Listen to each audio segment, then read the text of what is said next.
नमस्कार फ्रेंड, आपका अपने यूट्यूब चैनल इलेक्ट्रिकल्स गाइड में आपका स्वागत है। फ्रेंड, आज मैं आपको चेंज ओवर और आपका जो बस कपलर होते हैं, इन दोनों के बीच में डिफरेंस बताने वाला हूँ कि इसमें किस प्रकार से डिफरेंस होता है और इसका उपयोग हम किस लिए करते हैं। ठीक है, चेंज ओवर या बस कपलर का उपयोग हमें दो या दो से अधिक सोर्स को किसी एक कॉमन बस बार में सप्लाई अगर आपको करना है तो उसके लिए हम लोग चेंज ओवर या बस कपलर का यूज़ करते हैं।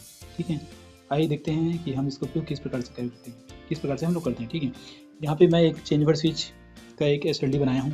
वैसे अब बस कपलर का एसएलडी यहाँ पे बना कर रखा हुआ है।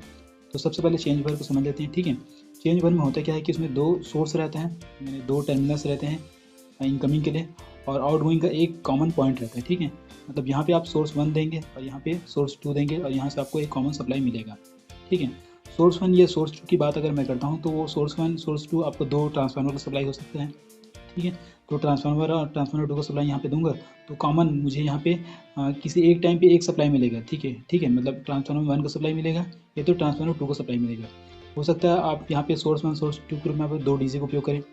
और जनरली देखा गया है कि जो फैक्ट्रियाँ होती है, इंडस्ट्रीज़ होती है, वहाँ पे सोर्स 1 के रूप में आपका गवर्नमेंट के द्वारा जो सप्लाई है पावर है उसको यूज़ करते हैं, और सोर्स 2 में आपका डीजी का सप्लाई को यूज़ करते हैं। ठीक है, और इन दोनों में से किसी एक पॉइंट को इस कॉमन बस बार में यूज़ करते हैं। ठीक है, तो यहाँ पे होता क्या है कि अगर मैंने ये जो चेंज ओवर है, इस चेंज ओवर पे मैं सोर्स 1 में डीजी की सप्लाई देता हूँ। ठीक है, और इसमें अगर मैं गवर्नमेंट के द्वारा सप्लाई जो पावर है उसको मैं देता हूँ, तो एक टाइम पे मैं एक ही सप्लाई लूँगा, है ना। दोनों सप्लाई को यूज़ मैं नहीं कर सकता। तो इसमें चेंज ओवर में ये एक कंडीशन होती है। ठीक है, बट अगर मैं बस कपलर की बात करूँ तो बस कपलर में होता क्या है कि आप दो एक ही टाइम पे आप दोनों सोर्स को यूज़ कर सकते हैं। देखिए, इसमें मैंने एक सिंगल लाइट डायग्राम बनाया हुआ है जिसमें ये आपका सोर्स 1 है, ये सोर्स 2 है। ठीक है, और ये आपका बस कपलर है। ठीक है, तो यहाँ पे मुझे 3 स्विच गियर की आवश्यकता पड़ती है। स्विच गियर 1 ये है, स्विच गियर 2 और ये स्विच गियर 3। बस कपलर करके आपको स्विच गियर 3 की आवश्यकता पड़ेगी। जबकि अगर आपका चेंज ओवर की बात करेंगे तो हमको एक ही कॉम्पैक्ट आपका स्विच की आवश्यकता पड़ती है, एक ही चेंज ओवर ये चेंज ओवर की रिक्वायरमेंट पड़ती है ना। बट यहाँ पे हमको 3 की रिक्वायर पड़ती है। तो चेंज ओवर की तुलना में बस कपलर जो है तब महंगा होता है, लेकिन उसके फ़ायदे भी है ना। वो किस प्रकार से फ़ायदे, देखिए मैंने यहाँ पे सोर्स 1 और सोर्स 2 लिया हुआ है। ठीक है, और ये एक कॉमन बस बार है जिसको हमने बस कपलर के द्वारा जोड़ा गया है। तो आप सोर्स 1 और सोर्स 2 दोनों को चालू कर लीजिए और कॉमन बस बार को बंद कर दीजिए।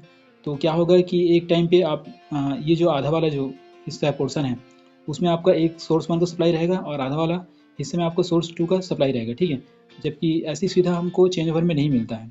ठीक है, अब आप चाहते हैं कि केवल सोर्स 1 का पूरे जो कॉमन बस बार है उसमें सप्लाई चाहेंगे, है ना। तो आप सोर्स 2 को बंद कर दीजिए, सोर्स 1 को ऑन कर दीजिए और ये बस कपलर को ऑन कर दीजिए।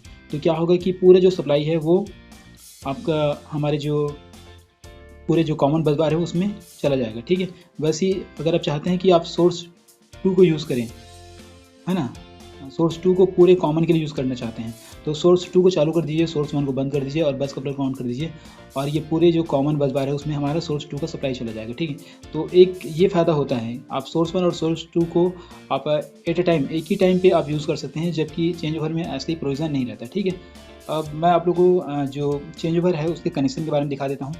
तो मैंने पहले से बना के रखा हुआ है, वो ड्राइंग आप लोग मैं दिखा रहा हूँ।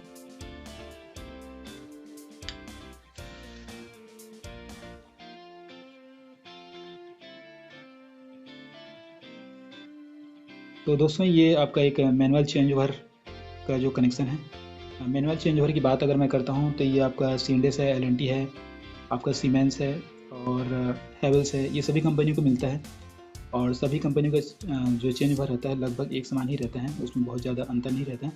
उसमें होता क्या है कि इनकमिंग के लिए आपका 2 पॉइंट रहता है। देखिए मैंने यहाँ पे L1, L2, L3 और LN करके मैंने दिया हुआ है। एक तो इनकमिंग सोर्स ये हो जाएगा और दूसरा इनकमिंग सोर्स आपके देखिए यहाँ पे एक और मैंने दिया है L1, L2, L3 और LN करके, है ना।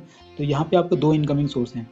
आउटगोइंग साइड भी आप देखेंगे तो आपका 2 पॉइंट इस टाइप का निकले रहते हैं। ठीक है, ये पॉइंट्स आपका RYBN और वैसे RYBN निकला रहता है। ठीक, तो अगर आप LNT की बात करो तो LNT में क्या होता है कि आप चाहे इधर को कॉमन यूज़ कर सकते हैं या यहाँ का कॉमन यूज़ कर सकते हैं।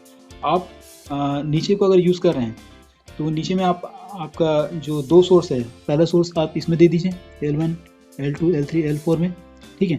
और दूसरा सोर्स है, आप ये वाला जो पॉइंट है बीच वाला जो दिख रहा है नीले कलर का, आप उसमें सप्लाई दे दीजिए, ठीक है। ऊपर का जो पॉइंट है ये RR को आप कनेक्ट कर दीजिए, इसको इससे कनेक्ट कर दीजिए। इसका एक अलग से लिंक मिलता है, उस लिंक से आप कनेक्ट कर दीजिए, ऐसा कनेक्ट कर दीजिए।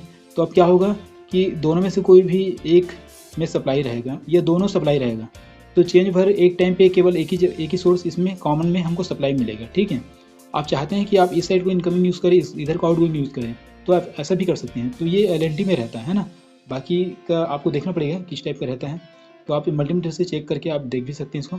तो इधर को आप पूरा इनकमिंग यूज़ कर दीजिए, सोर्स वन इसमें दे दीजिए, सोर्स 2 इसमें दे दीजिए, और इधर के जो पॉइंट है उसको आप लूप कर दीजिए।